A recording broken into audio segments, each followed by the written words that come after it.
Kumakalat ngayon ang may init na ulat na umano'y pinaghahanap si Pangulong Ferdinand Bongbong Marcos Jr. ng ilang malalaking sindikato matapos umanong hindi mabayaran ang milyon-milyong pagkakautang na konektado sa mga nakaraang transaksyon. Bagamat walang opisyal na kumpirmasyon mula sa Malacanang, agad itong nagdulot ng matinding ingay sa social media. Lalo na't may mga nagsasabing nagkaroon na raw ng serye ng pagbabanta sa ilang opisyal na malapit sa Pangulo. Marami ang nagtatanong kung saan nagugat ang umano'y obligasyon at kung sino-sino ang mga grupong naghahabol. Sa gitna ng pagkalat ng balita, nagpalakas pa ng tensyon ang mga alegasyon na may mga galaw na raw sa loob ng bansa upang singilin ang Pangulo. May mga ulat na nagpapakitang ilang hindi kilalang sasakyan at individual ang umano'y namataan malapit sa mga key government offices, dahilan upang magpatupad ng mas mahigpit na seguridad ang mga otoridad. Hindi rin napigilan ang mga haka-haka na ang usaping ito ay maaring konektado sa mas malalim pang political o financial na sigalot na hindi pa inilalantad sa publiko. Samantala, nananatiling tahimik ang Malacanang sa mga kumakalat na alegasyon, bagay na lalo pang nag-udyok ng pangamba at espekulasyon. Maraming eksperto ang nananawagan ng agarang paliwanag upang maiwasan ang pagkalat ng maling impormasyon na maaring magdulot ng destabilization. Sa ngayon, patuloy na nakatutok ang publiko sa anumang posibleng pahayag mula sa administrasyon habang lumalala ang kontrobersiyang tila hindi pa malapit matapos.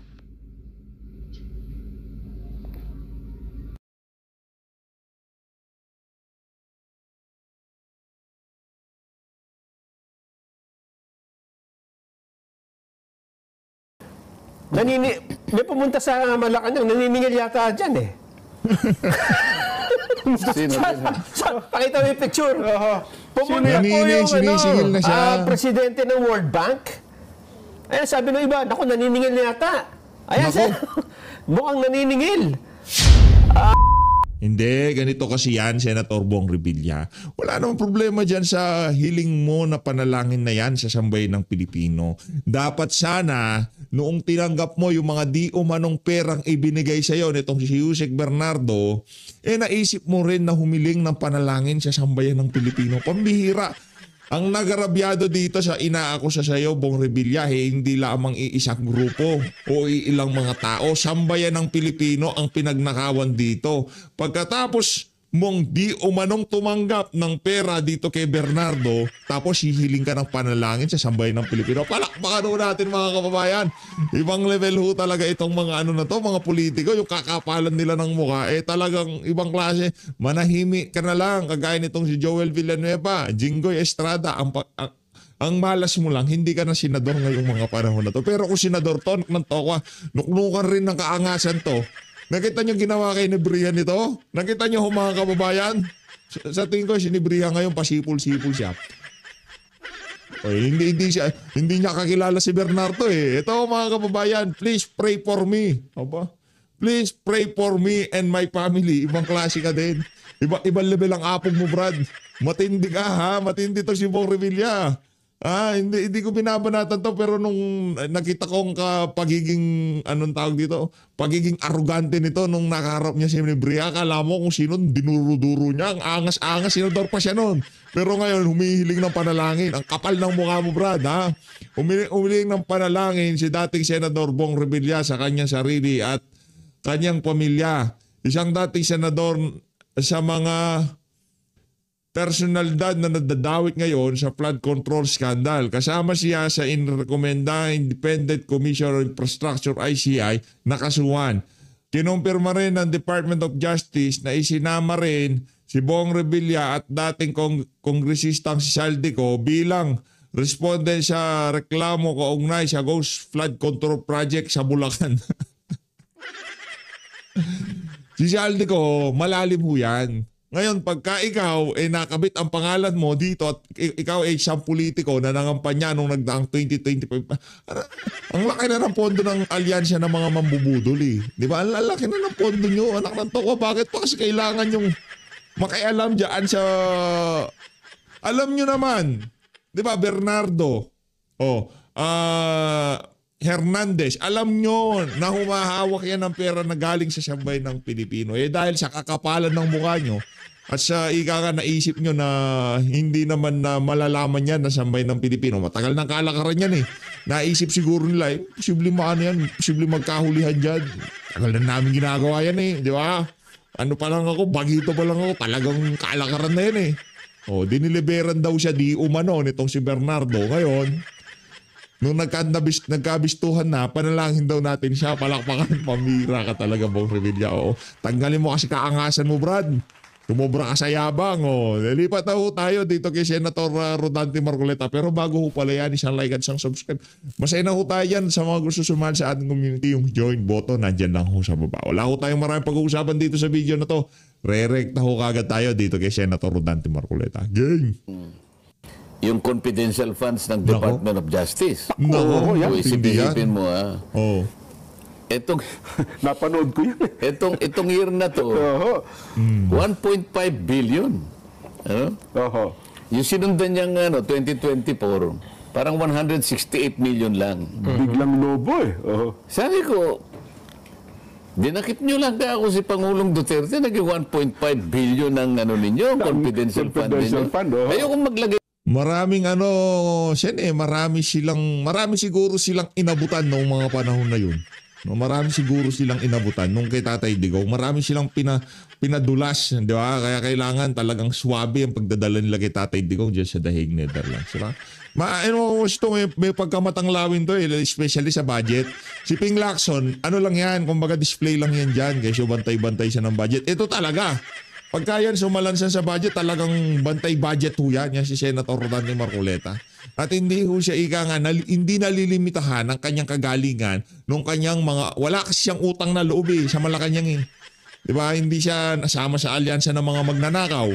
Di ba? Kaya yung pananagutan niya talagang sasambay ng Pilipinas. Di kagaya ni Ping Lacson, pinipresenta niya sarili niya. Ako, ganito ako. Since hindi ako tumatanggap ng ganito, ganyan, lagang bantay ko yung budget. Takot naman kay Marcos Jr. Pero ito, walang utang na loob sa Malacanang yan. Malaki ang utang na loob niyan sa sambayan ng Pilipino. Kaya yung pananagutan niya bago siya matulog, pagkagabi, yung obligasyon ko sa sambayan ng Pilipino, di ako pwedeng mag-alaping lakso na magpakaaso sa administrasyon. Kaya yan ang pumapaalam na alam ko eh. Alam ko eh.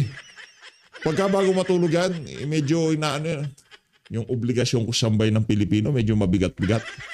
Kailangan hindi ko biguin yung mga bumotot na niwala sa akin noong sa nakalipas na 2025 senatorial election. Nakapikit yan. Pagising niya, hindi ako pwedeng magpakaalalakson. Kaya ang datingan ng mga yan. ng Malaysia sa nyo. Pero kung sinasabi ninyo ay naghahanap kayo ng mga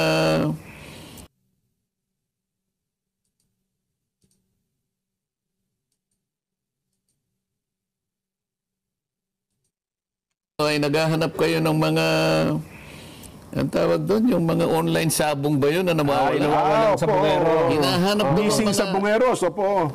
hinahanap daw yung mga sabungero na napunta sa Taal Lake yata. Opo, yun. Oo. Sabi ko po, buto ng palaka naman ang nakuha ninyo doon. Di ba?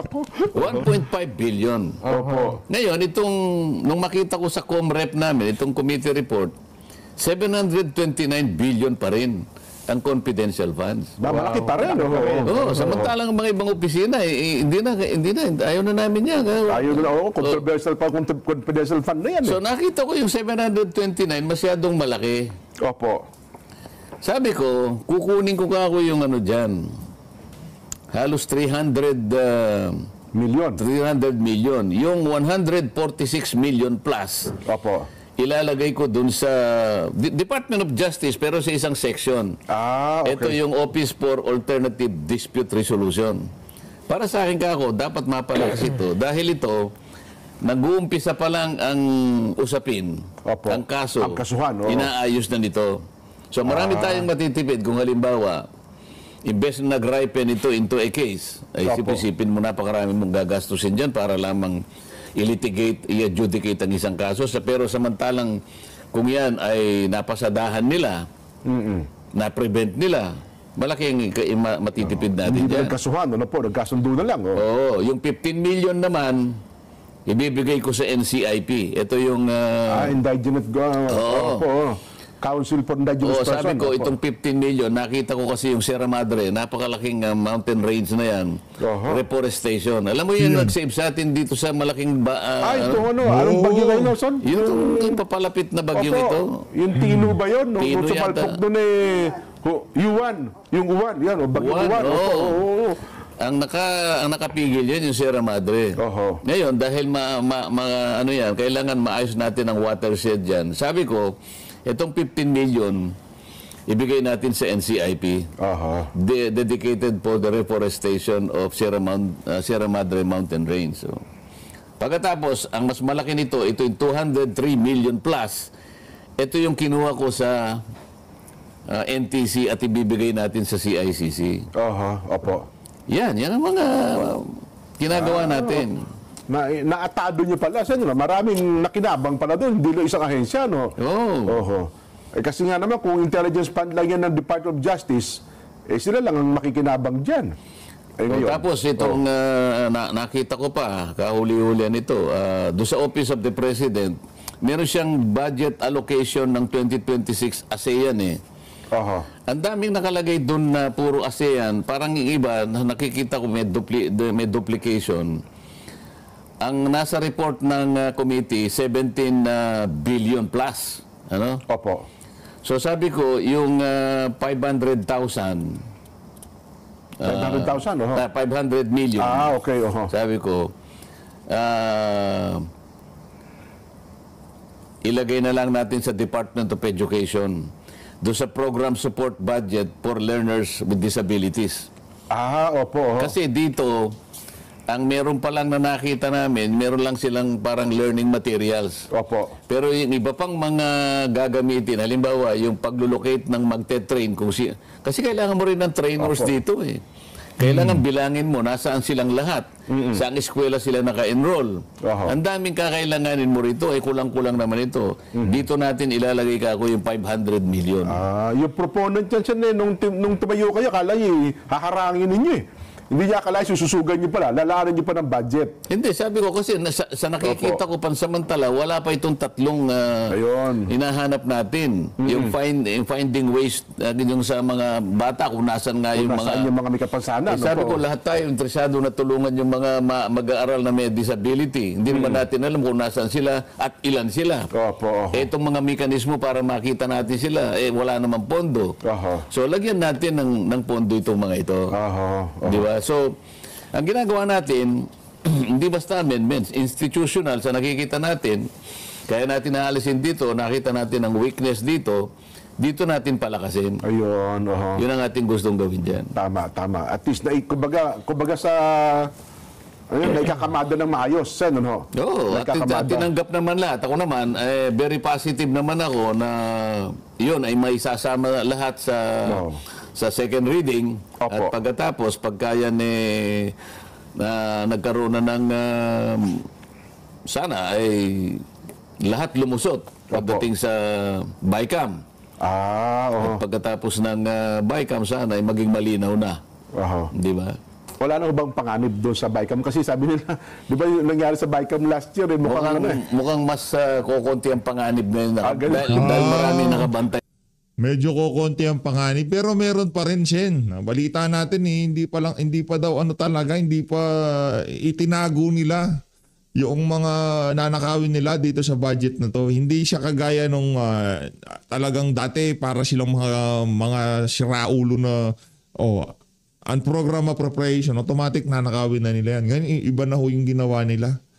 Umbaga talagang itinago na nila kung halimbawa yung confidential fund, ay sigurado yan.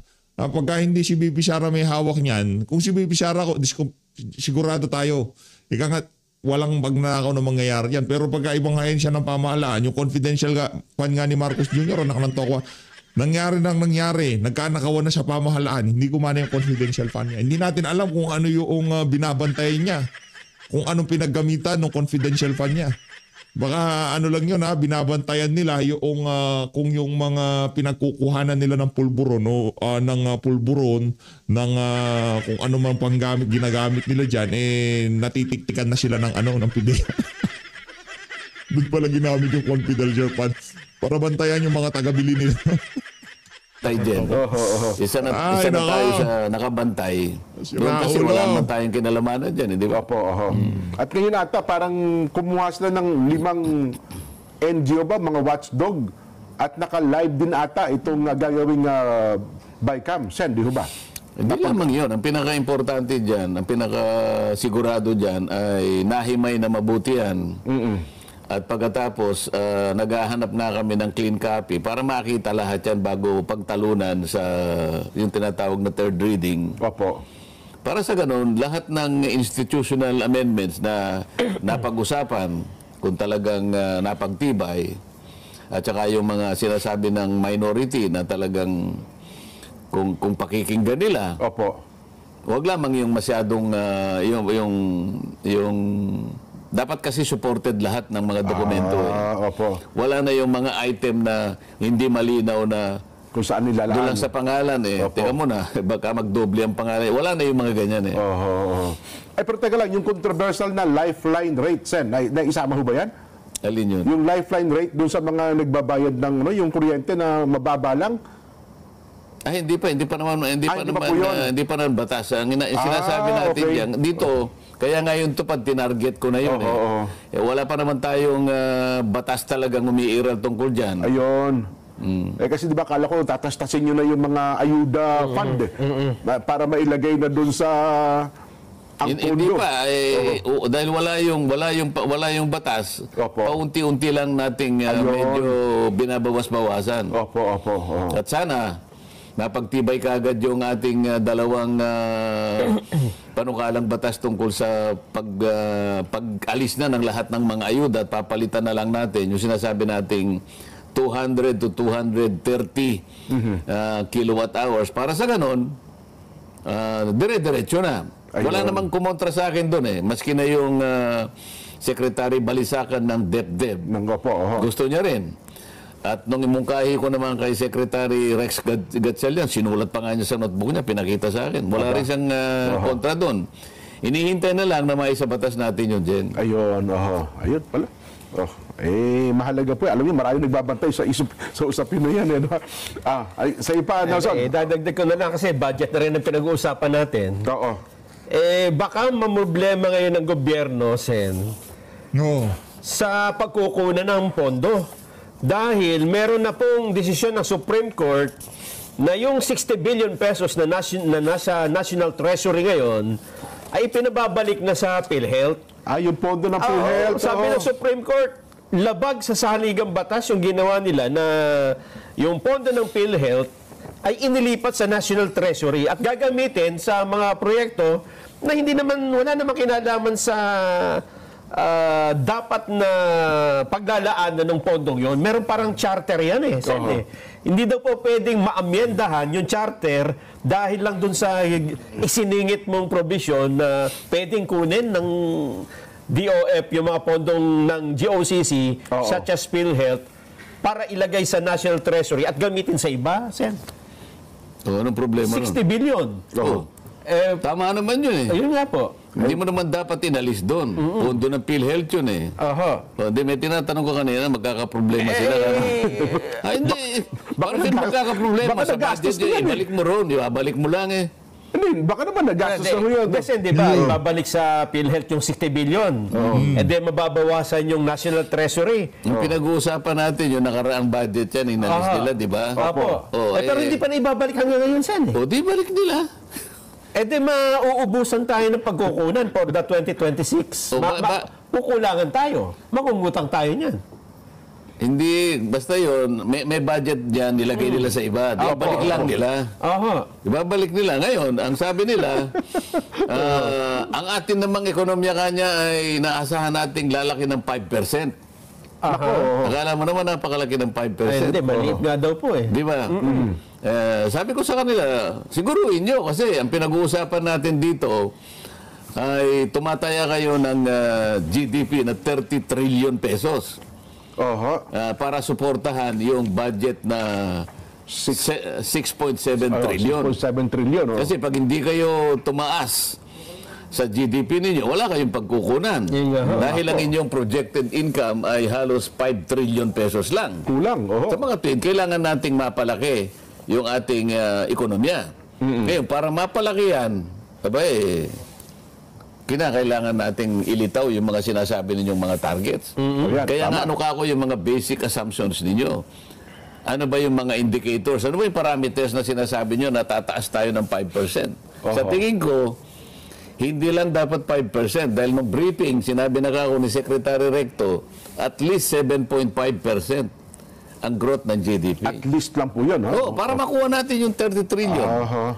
Kasi kung 6.7 trillion ang ating budget, 22% yan ng ating GDP. Aha. Oh, yung 22% ng GDP na yon, 30 trillion. Madaling kwenta yun eh. Para may produce mo yung 30 trillion, kailangan lumago ang ekonomiya mo na hindi kukulangin sa 7.5%, sabi niya. O ngayon, ang taya nila 5%. Mababa. O di mababa. Yun sinasabi ko sa iyo. Yan ang sinasabi mo kanina. Yes. Baka wala silang pagkunan. Ay, problema nila yun. Ayun nga ho. Hindi natin problema yun. Kayo ang nagtakda ng ganong kalaking budget. O kahit naman kayong dalawa magagalit siguro yung asawa ninyo Opo. Jen, sinabi ko na sa iyo kanyang ito yung kakailanganin natin. Kailangan kanyang ito ang ibigay mo sa akin, i-intrigue mo sa akin, ito para ngayon matustusan ko lahat ang pangangailangan natin.